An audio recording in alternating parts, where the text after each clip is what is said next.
Hello and good morning everyone. I welcome you all at Eduverse IS. I hope everyone is doing well. So today is 29th February 2024 and we are going to discuss important news and articles from The Hindu newspaper. So let's see what important news we got today to discuss.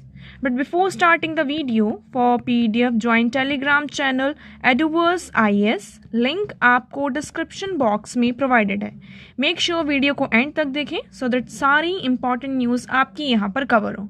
तो चलिए start करते हैं और देखते हैं आज हमें कौन कौन से इंपॉर्टेंट आर्टिकल डिस्कस करने हैं. Okay, so now the first article is Manipur police protest against Meitei outfit. अब यहाँ पर हम बात करते हैं जो एक डिस्ट्रिक्ट आ जाता है मीती डोमिनेटेड वैली है मणिपुर में, जहाँ पर हम जो रेडिकल मीती आउटफिट है उसके अगेंस्ट में मणिपुर की जो पुलिस है वो क्या कर रही है, प्रोटेस्ट कर रही है. ओके सो अभी ये पूरा प्रोटेस्ट यहाँ पर चल रहा है. उसके बाद police officials are saying that force morals was down. यहाँ पर जो पुलिस पर्सनल्स का मोरल है वो डाउन हो चुका है. None of the civil society group have come out in support. यहाँ पर जो पुलिस पर्सनल के सपोर्ट में है कोई मतलब सिविल सोसाइटी से कोई भी उन्हें सपोर्ट करने नहीं आ रहा है. Our hands are tied, we are stop from making action against the miscreants. तो यहाँ पर जो मिसक्रिएंट्स हैं उनके अगेंस्ट में हम कोई एक्शन ही नहीं ले पा रहे हैं. हमारे हैंड्स क्या है यहाँ पर टाइड हैं. सो इसी के चलते यहाँ पर जो पुलिस पर्सनल्स हैं they are protesting against the radical Meitei outfit. Okay so अभी ये जो कन्फ्लिक्ट है still it is going on. Further हम देखते हैं हमारे लिए क्या निकल कर आता है. Okay so the next article is lives and livelihood. Here we are talking about the Russian army. Okay, not Russian army. जो Russian army में हमारे जो कुछ इंडियन मिलिट्री पर्सनल्स को एज अ सिक्योरिटी पर्सनल क्या किया गया था, आपका डिप्लॉय किया गया था. So India must have protocols in place to protect immigrants from conflict. तो हमारे जो इमिग्रेंट्स होते हैं, इमिग्रेंट्स की बात करते हैं. व्हाट इज इमिग्रेंट्स, पहले तो हमें ये पता होना चाहिए. ओके इमिग्रेंट से बात करते हैं. उससे पहले हम बात करते हैं कि अभी एक्चुअली हुआ ये था कि जो रशिया की आर्मी थी, सिर्फ वहाँ पर इंडिया की बात करें, पाकिस्तान की बात करें, बांग्लादेश, नेपाल, वो रशियन आर्मी क्या कर रही थी, उनको डिप्लॉय कर रही थी. मतलब कि हम बात कर सकते हैं कि उनका 1 साल का पूरा कॉन्ट्रैक्ट होता था और उस कॉन्ट्रैक्ट में मेनली ये होता था कि 6 साल तक तो आप 6 मंथ्स तक तो आप कोई भी जो सर्विस है उससे यहाँ पर विड्रॉ नहीं कर सकते हैं. 6 साल तक आपको यहाँ पर रहना पड़ेगा. वहाँ पर उनको आपको ट्रेनिंग प्रोवाइड की जाती थी, सारी चीज़ें यहाँ पर होती थी. उसके बाद हमने यहाँ पर देखा कि जो कुछ इंडियंस थे एंड पाकिस्तानी थे, नेपाली थे, बांग्लादेशी थे, दे वर डिमांडिंग कि उन्हें अपने होम कंट्री क्या करना है, वापस जाना है. अगर हम इमिग्रेंट्स की बात करते हैं, so immigrants are those people who leave their nation country और and they go to another country. मतलब वो अपना नेशन छोड़ के कहाँ जाते हैं, दूसरी कंट्री में जाते हैं फॉर द जॉब, और कोई भी यहाँ पर मतलब सेटल होने के लिए जाते हैं. परमानेंट सेटल भी हो सकता है और इनपरमानेंट सेटल भी यहाँ पर हो सकता है कि थोड़े टाइम के लिए वहाँ पर जा रहे हैं. ओके सो वो इमिग्रेंट्स होते हैं. तो इसमें ये कहा जा रहा है इस आर्टिकल में कि इंडिया के पास एक ऐसा प्रोटोकॉल होना चाहिए कि अगर कभी इन फ्यूचर किसी दूसरी जैसे कि रशिया यूक्रेन क्राइसिस यहाँ पर है, रशिया यूक्रेन क्राइसिस है, अब इसमें यहाँ पर इंडियंस जो है वो फंसे हुए हैं, तो वहाँ पर हम हमारे इंडियंस को, हमारे जो सिटीजन्स हैं उन्हें हम कैसे प्रोटेक्ट कर सकें, इसके लिए हमारे पास क्या होना चाहिए, एक प्रॉपर प्रोटोकॉल होना चाहिए so that we can protect our immigrants. Okay, so in its first such confirmation, the government has conceded that Indians have been recruited by Russian army and positioned inside the Ukraine border in land now under Russian control. तो मतलब यहाँ पर actually ये था कि उनको जो भी रशियन आर्मी में इंडियंस को रिक्रूट किया गया था, उन्हें कहाँ लगाया गया था, जैसे for example this is Russia and this is Ukraine. ये इतना ये जो बॉर्डर है आपका, इसे रशिया ने क्या कर लिया, कंट्रोल कर लिया. बट है तो अभी भी मतलब कंट्रोल कर लिया है और ये यूक्रेन का लैंड है. तो यहीं पर क्या हुआ था, आपके जितने भी इंडियंस थे उन्हें डिप्लॉय किया गया था. उसके बाद the ministry of external affairs says few Indians national has signed up for support job.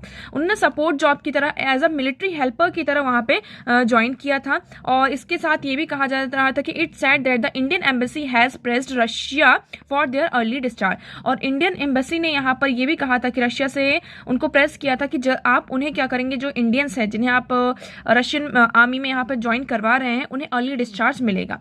लेकिन फिर से बस बात वही आ जाती है कि हमें जो एक इमिग्रेशन चेक रिक्वायरमेंट की यहाँ पर जरूरत है. अगर कोई भी इंडियन कंट्री छोड़कर जा रहा है दूसरे नेशन में फॉर जॉब के लिए जा रहा है या फिर किसी भी वजह से जा रहा है तो उसका हमें पर्पस पता होना चाहिए, उसका ऑब्जेक्टिव यहाँ पर पता होना चाहिए। अब जिस तरीके से ये यहाँ पर फंसे थे, इन फ्यूचर ऐसा कुछ भी फिर से हो सकता है। ओके, सो इसलिए यहाँ पर कहा जा रहा है कि country so that the contract of Indians travelling abroad for such work are vetted more थ्रूली।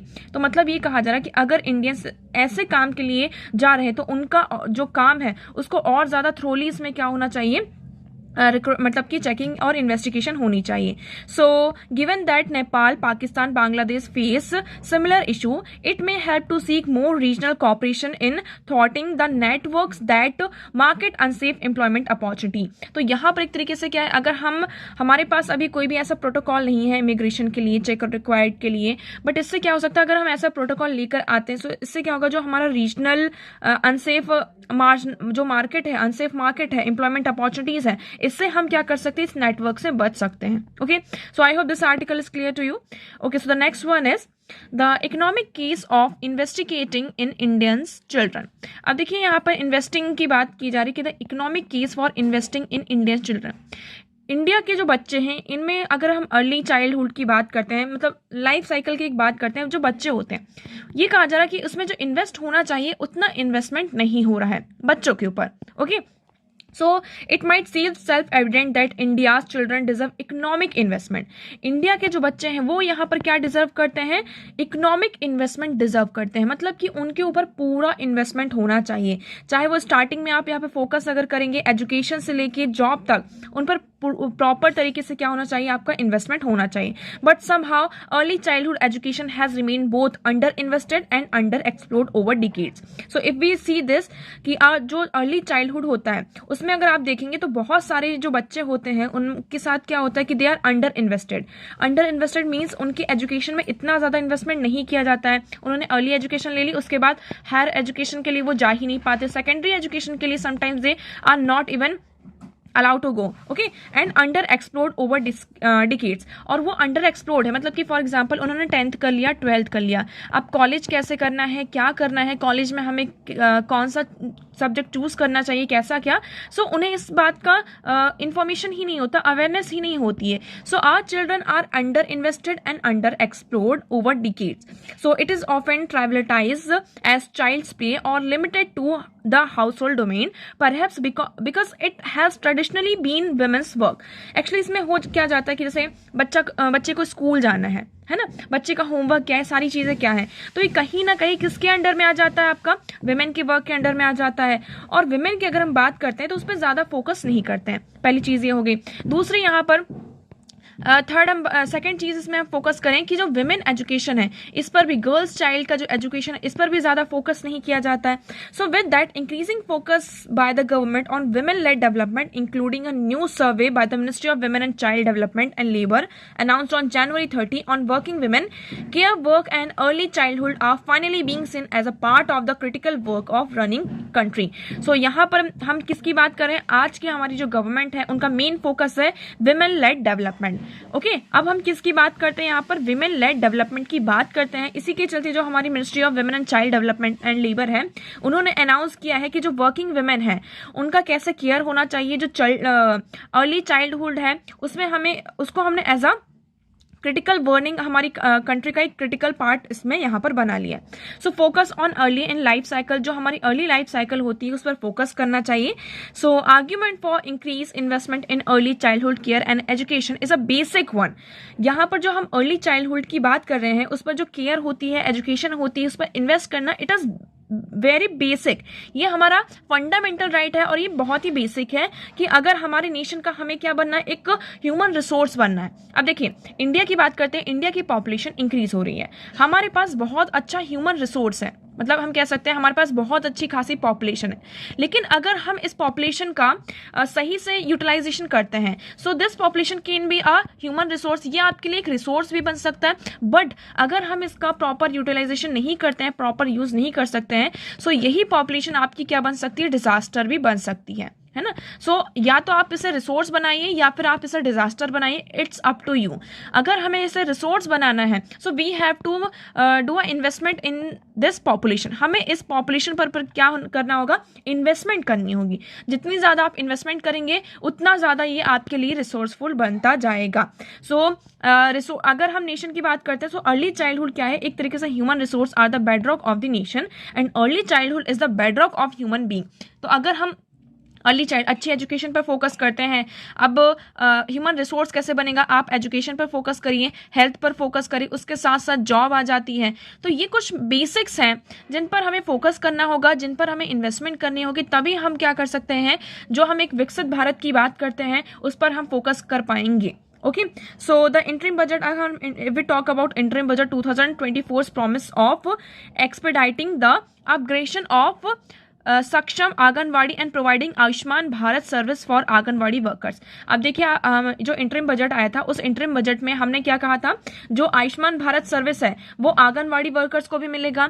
और आशा की बात करते हैं, एक्रेडिटेड सोशल हेल्थ एक्टिविटीज, इसमें हमने हेल्पर्स को क्या किया, इनकरेज किया है और उन्हें हम आयुष्मान भारत सर्विस के अंडर क्या करेंगे, यहाँ पर इंक्लूड करेंगे। Okay, so in 2023 the outlay of teaching learning material triplet increasing from approximately 140 crore to 420 crore per annum।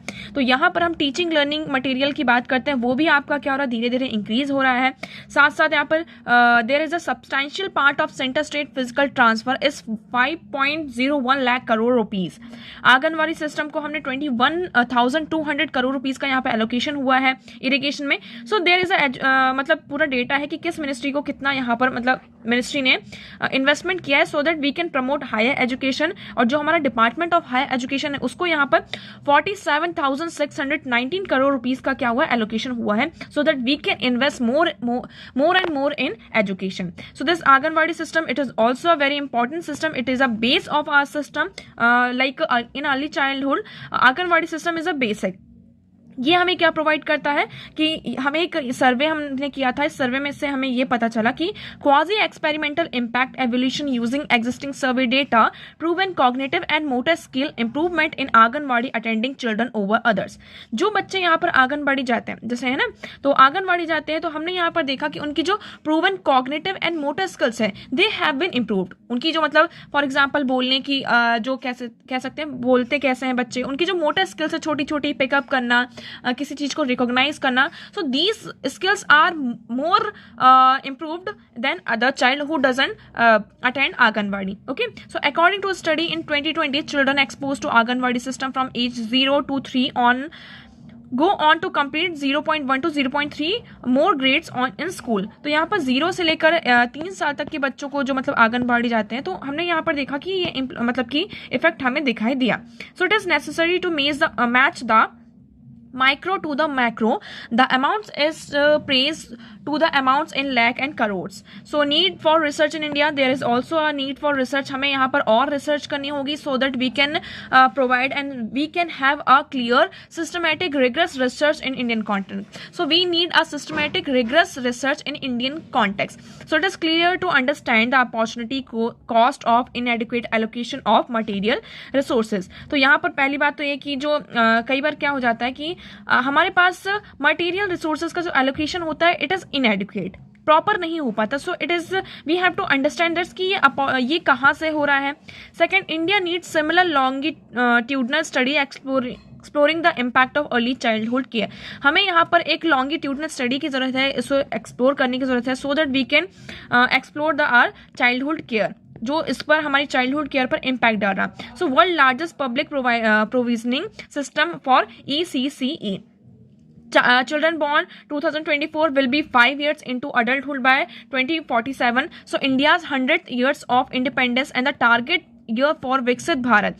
तो देखिए हमारा 2047 में हमारी 100th एनिवर्सरी को हम क्या करेंगे, सेलिब्रेट करेंगे। सो तब तक हमें क्या बनना है, एक विकसित भारत की हम जो बात कर रहे हैं, डेवलप्ड इंडिया की बात कर रहे हैं। सो इसके लिए हमें यहाँ पर जो अर्ली चाइल्डहुड है उस पर भी क्या करना होगा, फोकस करना होगा and we have to invest more in our early childhood so that these childrens will become a human resource for our nation. Okay, so I hope this article is clear to you। Okay, so the next one is India's fight against rare disease. Now we are talking about here rare disease. What is this rare disease? Let's talk about rare disease and what is this rare disease. पहले हमें rare disease के बारे में पता होना चाहिए, उसके बाद हम इस आर्टिकल में डिस्कस करते हैं. So rare disease is any disease that affect a small percentage of population such as fewer than 20,000 people across a broad range of possible disorder. मतलब ये डिसीज ऐसी होती है कि 100 लोग हैं, उस 100 में से किसी एक को वो डिसीज यहाँ पर होगी, है ना. जैसे कुछ यहाँ पर नॉर्मल डिसीज की बात करते हैं, जैसे फीवर होता है, डेंगू हो गया, चिकनगुनिया हो गया, तो इसमें मतलब कि आपकी हाफ ऑफ द पॉपुलेशन इससे होती है, डायग्नोस्ट होती है. हमने ऐसे देखा जब इनका पूरा मौसम आता है, सारी चीज़ें आती हैं. लेकिन अगर हम बात करते हैं रेयर डिसीज़ की, सो रेयर डिसीज़ आप इसका नाम ही देखिए ना, क्या है, रेयर, बहुत ही रेयर होती है. अगर यहाँ पे 1000 लोग हैं तो उस 1000 में से किसी एक को क्या होगा, वो डिसीज़ होगी. Okay, so these are rare disease are majorly thought to be genetic and as passed on from one generation to the next. ये जो रेयर डिसीज होती है कई बार ये जेनेटिक होती है, जो कि जनरेशन टू जनरेशन क्या होती है, आपकी पास होती है. इंडिया की बात करते हैं, so in India haemophilia, thalassaemia, sickle cell anaemia, primary immunodeficiency in children, autoimmune disease, lysosomal storage disorder such as Pompe disease, Gaucher disease are in the rare disease list. तो ये सारी क्या है, आपकी रेयर डिसीज की list में आती हैं. इंडिया में क्या कोई ऐसी पॉलिसी है जिससे कि हम रेयर डिसीज से क्या कर सकें, छुटकारा पा सकें और उसके लिए कोई हम इम्प्लीमेंटेशन कर सके? So yes, national policy of rare disease 2021, इसका ऑब्जेक्टिव क्या है, promotion of research and development for the diagnosis and treatment of rare disease. तो हमें यहाँ पर क्या करना है, ज़्यादा से ज़्यादा जो रेयर डिसीज है उस पर रिसर्च करना है, उसका प्रमोशन करना है, और जो डायग्नोसिस है हम उसको कैसे आइडेंटिफाई कर सकते हैं और रेयर डिसीज का यहाँ पर ट्रीटमेंट कैसे किया जा सकता है. सो फॉर दैट हमारे पास क्या है यहाँ पर, national policy for rare disease. Okay, promotion of local development, manufacture of drug and creation of conducive environment for indigenous manufacturing of drug for rare disease at affordable price. इस policy का second objective ये आ जाता है कि हमें local development करना है, किसका, मैन्युफैक्चर करनी है, किसकी, ड्रग्स की, सो दैट जो हमारे इंडियंस हैं, हमारे जो सिटीजन्स हैं, they can afford these drugs in a affordable price. Affordable price में इन ड्रग्स को वो परचेस कर सकें, यहाँ पर क्या कर सके, अफोर्ड कर सकें. So that is why we have national policy for rare disease. इस डिसीज को हम 3 ग्रुप्स में क्या क्या आपका डिवाइड किया गया है. पहला आ जाता है ग्रुप 1 में, disorder amenable to one time curative treatment. मतलब कोई ऐसा ट्रीटमेंट हमें दिख रहा है जो कि आपका एक बार में ही क्या हो सकता है, क्योर हो सकता है. अगर हमने उस डिसीज को क्या किया, डायग्नोस्ट कर लिया, तो उसका ट्रीटमेंट अगर हम करते हैं तो एक बार में ही वो क्या हो जाएगा, आपका क्योर हो जाएगा. ग्रुप 2 में disease requiring long term life long treatment. आपका जो ग्रुप 2 आता है उसमें लाइफ लॉन्ग आपका ट्रीटमेंट चलता ही रहता है. इसमें आपको प्रॉपर सर्विलेंस, फ्रिक्वेंट सर्विलेंस की जरूरत होती है, बट ऐसा होता है कि आपका लाइफ लॉन्ग यहाँ पर जो मेडिकेशन है वो यहाँ पर चलता है. Group 3 disease for which definite treatment is available but challenges are make optimal patient selection for benefit, very high cost and lifelong therapy. अब थर्ड में क्या आ जाता है कि इस डिसीज का जो ट्रीटमेंट होता है बहुत ही ज़्यादा डेफिनेटिव होता है और इसका जो अवेलेबल होता है, मतलब कि ट्रीटमेंट ही कई बार अवेलेबल नहीं हो पाता है, और वो जो थेरेपी होती है it is life long therapy और उसका कॉस्ट भी बहुत ज़्यादा होता है. सेकेंड वाले में भी आपकी लाइफ लॉन्ग ट्रीटमेंट चल रही है, बट ये क्या है कि हाँ हम इसमें मतलब इसको अफोर्ड कर सकते हैं, सारी चीज़ें कर सकते हैं. बट जो ग्रुप 3 में है उसमें यहाँ पर लाइफ लॉन्ग थेरेपी कई बार जो ट्रीटमेंट होता है वो इतना चैलेंजिंग होता है कि हम उसको मतलब रिकॉग्नाइज नहीं कर पाते हैं, और कई बार हमें पेशेंट्स को भी हम रिकॉग्नाइज नहीं कर पाते हैं. जब वो मतलब पेशेंट क्या तो डेथ हो जाती है या फिर कुछ ऐसी चीज़ें होती हैं, उसके बाद हमें पता चलता है कि उस पर्सन को ये पर्टिकुलर XYZ यहाँ पर डिसीज थी. ओके, सो आई होप आपको ये रेयर डिसीज यहाँ पर क्लियर होगा. अब इस आर्टिकल में डिस्कस करते हैं. इस आर्टिकल में बहुत ही इंपॉर्टेंट पॉइंट्स हैं अगर हम बात करते हैं. सो अभी हाल ही फिलहाल में आप सभी को पता होगा, आप लोगों ने दंगल मूवी देखी होगी. तो दंगल मूवी की जो एक एक्ट्रेस थी जिनका नाम था सुहानी भटनागर, वो शी वॉज 19 ईयर्स ओल्ड और उन्हें यहाँ पर क्या था, डर्मेटोमायोसिटिस है ना, जिसकी वजह से उनकी क्या हो जाती है, डेथ हो जाती है. और this is a rare disease. इसमें क्या होता है, आपकी जो मसल्स होती हैं, आपकी जो बॉडी होती है, इसमें इन्फ्लेशन होता है, इन्फ्लेमेशन होता है, मतलब कि बहुत ईचिंग टाइप्स की होती है, like this you can see it here, like this, ऐसा बहुत ज़्यादा होता है. So this is was rare disease. अब अगर हम बात करते हैं, सो came in the same month of rare disease day which is marked today. आज के मतलब फरवरी का जो लास्ट डे होता है, फरवरी मंथ का जो लास्ट डे होता है, we celebrate as a rare disease day. तो today is 29th Feb. तो आज हम सेलिब्रेट कर रहे हैं as a rare disease day. So which is mark today the last day of February every year consecrated to support crores of individuals who because of their rare medical condition. तो हम इस दिन क्या करते हैं, जितने भी आपके इंडिविजुअल्स हैं उनको सपोर्ट प्रोवाइड करते हैं, क्योंकि वो क्या कर रहे हैं, ऐसी रेयर मेडिकल कंडीशन से क्या कर रहे हैं, यहाँ पर जूझ रहे हैं and have long been neglected and stigmatized. तो यहाँ पर क्या हो, उनको कई बार नेग्लेक्ट भी कर दिया जाता है सोसाइटी से. अब देखिए ये आता है आपका data. This is very important for you, आप इसे नोट डाउन कर सकते हैं. Okay, so according to World Health Organization, rare disease afflict 1 or less than 1000 population. मतलब इसमें 1000 में से क्या होगा, आपका किसी एक पर्सन को रेयर डिसीज होगी. Barely 5% of over 7% known disease world wide are treatable. इसमें से 5% जो डिसीज है वो कैसी है, ट्रीटेबल है. Most patients typically receive only basic treatment that alleviates symptoms.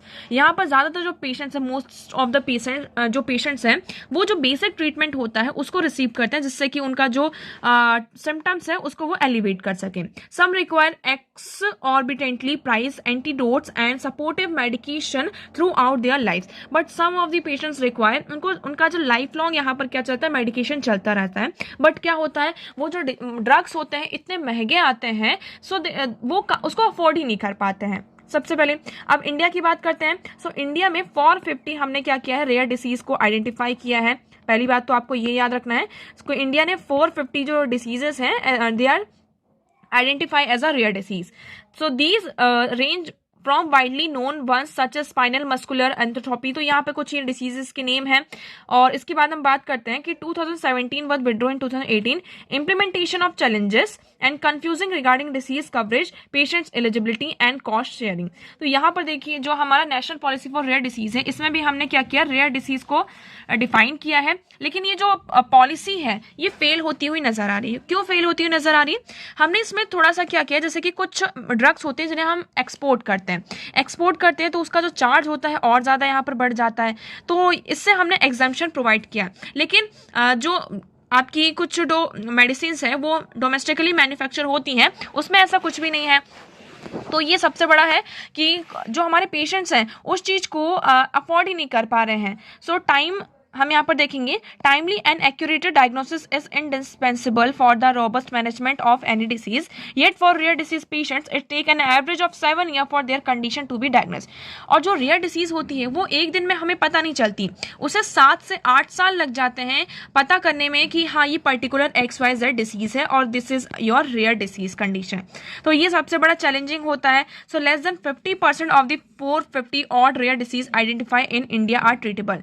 अब ये जो हमने 450 रेयर डिसीज को आइडेंटिफाई किया है, इस 450 में से इसका जो 50% है उसका ही सिर्फ ट्रीटमेंट यहाँ पर है, they are treatable. Otherwise half of the disease are non treatable. सबसे बड़ी तो ये चीज़ें आ जाती हैं. ओके, सो अभी हम देखिए बजट एलोकेशन में भी हमने जो बजट था उसको इंक्रीज किया है. सारी चीज़ें हम यहाँ पर कर रहे हैं, but still we have to be do a more digging, more research in this field so that we can save these persons from these rare diseases. हम इन पर्सनस को क्या कर सके, रेयर डिसीज से सेव कर सके. सो वे फॉरवर्ड क्या है, so admittedly the situation is not easy for the government. हम ये एडमिट करते हैं कि ये जो सिचुएशन है this is not easy for government के लिए बिल्कुल भी ईजी नहीं है. India has at least recognise rare disease. India के लिए यहाँ पर ये प्लस पॉइंट ये आ जाता है कि इंडिया के पास एटलीस्ट जो रेयर डिसीज है they are recognize. Okay, so the efforts are far from satisfactory. यहाँ पर एफर्ट्स सेटिस्फैक्ट्री हैं, बट जो रेयर डिसीज की डेफिनेशन है, इनका इंक्रीज जो बजटरी आउटले है, fundings for drug development and therapy, ये यहाँ पर इंक्रीज नहीं हो रहा. So state government must introduce social assistance programme and development satellite centre under the COES. यहाँ पर स्टेट गवर्नमेंट्स को क्या करना चाहिए, सोशल असिस्टेंट प्रोग्राम को इंट्रोड्यूस करवाना चाहिए, सो दैट हम क्या कर सकें यहाँ पर.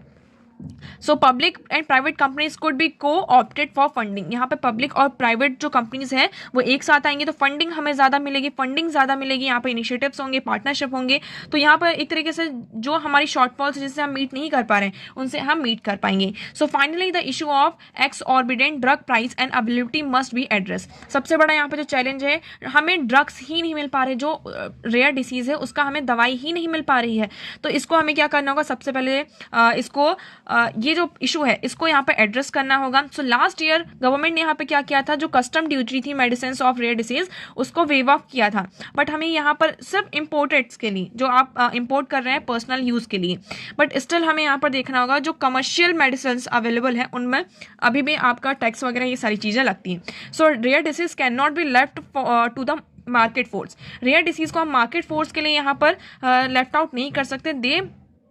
There just aren't enough market incentive for drug manufacturer. Okay, so the production link incentive and scheme reduce clinical trial requirement in appropriate cases and look into options such as repurposed drug and bulk import. तो यहाँ पर जो bulk import है, GST वगैरह हम ये लगाते हैं. तो February 2019 remind us that we can find a way around the rarest of the problem. तो हमें यहाँ पर ये जो हमारे rarest of the problem है, इससे हम कैसे इजाफा पा सकते हैं, हम इसके लिए क्या वे फॉरवर्ड लेकर आ सकते हैं, ये हमारे लिए सबसे इंपॉर्टेंट हो जाता है. So I hope this one is clear to you. अब हमने यहाँ पे एक डिसीज के बारे में बात की है, किसके बारे में, डर्मेटोमायोसिटिस. तो ये क्या है आपकी myositis is an auto immune disorder that result in painful weak and aching muscles. इसमें आपके जो मसल्स होते हैं उसमें बहुत ज़्यादा पेन होता है और वीक होने लगती हैं. सो ये एक रेयर कंडीशन है जिसमें क्रॉनिक इन्फ्लेशन होता है. इसको हम मायोपैथी के नाम से भी क्या करते हैं जानते हैं. सिम्टम्स क्या है, मोस्टली यहाँ पे आपकी मसल्स में पेन होता है और पैल्पिटेशन होता है, मसल्स में वीकनेस होने लगती है. So these are some common symptoms. आपकी स्किन में बहुत ज़्यादा रेडनेस होती है, फीवर, हेडेक, ये सारी चीज़ें आपको देखने को मिलता है. साथ साथ आपकी बॉडी में जो वाइट ब्लड सेल्स का काउंट है वो इंक्रीज हो जाता है. ट्रीटमेंट ऑप्शंस की बात करते हैं. सो माइटोसिस में यहाँ पर कॉर्टिकोस्टेरॉइड्स एक एंटी इन्फ्लेमेटरी ड्रग है जिसका आप यूज़ कर सकते हैं. बट हमें ये भी नहीं पता कि जो हमारा इम्यून सिस्टम है क्या उसको प्रिवेंट कर पाएगा या नहीं. यहाँ पर इसको भी कैटेगराइज किया है. They are into 3 types, polymyositis, dermatomyositis और इंक्लूजन बॉडी मायोसिटिस. तो ये 3 टाइप्स के होते हैं. सो सेकंड वाली की हम बात करें, so this form of myositis affect both muscles and skin. ये जो डर्मेटोमायोसिटिस है इससे आपकी जो मसल्स होती हैं और स्किन, ये दोनों को अफेक्ट करता है. When it affect children it known as juvenile. तो यहाँ पर मेनली बच्चों को भी ये अफेक्ट करता है. Okay, so I hope this one is clear to you. Okay, so the next move करते हैं. So the next article is Nepal India official dialogue silent on landmark Pancheshwar project. तो अभी यहाँ पर आप सभी को पता है रायसीना डायलॉग था. रायसीना डायलॉग के चलते इंडिया का जो ये लॉन्ग टर्म एग्रीमेंट था पावर शेयरिंग का, जो कि अभी तक यहाँ पर आगे नहीं बढ़ पा रहा था, अब यहाँ पर हमारे सामने आया है कि हमने यहाँ पे साइड्स लिए हैं. So the 2 sides have not manage to make any forward movement on the stalled negotiations over landmark Pancheshwar multipurpose project. तो यहाँ पर ये जो हमारा पंचवेश्वर मल्टीपर्पज प्रोजेक्ट है इसमें अभी कोई भी कॉपरेशन नहीं बन पाया. ऑफिशियल्स का अभी भी यहाँ पर क्या है, साइलेंट है. तो ये हमें थोड़ा सा देखना है. Next one is 3,300 kilograms of drug seized of Gujarat cost 5 head. तो यहाँ पर जो गुजरात आपका कॉस्ट है वहाँ पर हमें क्या किया है, 3,300 किलोग्राम का जो ड्रग है उसको सीज किया है. So here you will see कि देखिए इसमें मेनली हमने देखा हैशिस है, क्रिस्टलाइन पाउडर है, मेथाम्फेटामाइन है, इसमें हीरोइंस वगैरह, ये सारे जो ड्रग्स हैं इसका पूरा एस्टिमेशन बताया जा रहा है. और ये भी कहा जा रहा है कि they are smuggling from the Chabahar port in Iran. ये जो स्मगल्ड हुआ है कहाँ से हुआ है, छबार पोर्ट ईरान से हुआ है. सो हम जो हमारा एक विजन है, एक ड्रग फ्री भारत की हम बात करते हैं. So our agency today achieve a grand success. ये तो जो ड्रग फ्री भारत की जिसकी हम बात करें तो यूनियन होम मिनिस्ट्री ने ये कहा कि हमारा जो टारगेट है इसमें हमने बहुत बड़ा सक्सेस हमने अचीव किया है कि हमने 3,300 किलोग्राम का जो ड्रग है उसको यहाँ पर सीज किया है. तो ये हमारे लिए एक हिस्टोरिक सक्सेस की तरह सामने निकल कर आती है. Okay, so I hope this one is clear to you. इसमें अभी इतना ही है. So it is the biggest offshore seize of narcotics in India. NCB navy Gujarat ATS conducted a joint operation in intercept dhow on Tuesday. Cache estimate to be worth about 1,200 crore rupees. तो ये जो इसका जो वर्थ था ना इस drug का वो कितना था, 12,000 करोड़ रुपए. Okay, so I hope this one is clear to you. तो आज के इतने इंपॉर्टेंट आर्टिकल से आई होप आपको सारी चीजें यहाँ पर क्लियर होंगी. But still if you have any doubt you can ask in comment section. आज का वीडियो कैसा लगा एक बार कमेंट सेक्शन में जरूर बताइएगा. If you like the video को लाइक करना, चैनल को सब्सक्राइब एंड शेयर करना ना भूलें. So that's for all today. Thank you so much for discussion.